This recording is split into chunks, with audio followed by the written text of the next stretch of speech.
You are looking at Julian's pronunciation guide, where we look at how to pronounce better some of the most mispronounced words in the world, like this other curious word. But how do you say what you're looking for today?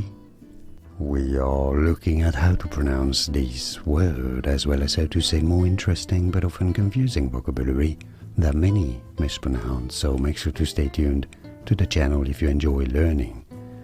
This is a word from Spanish, meaning the, and is said in Spanish as el, as in el sol, for example, meaning the sun, el pueblo, for example, meaning the village. El is how you say it. And now you know. More videos here on how to pronounce more interesting Spanish vocabulary. I'll see you there to learn more. Thanks for watching.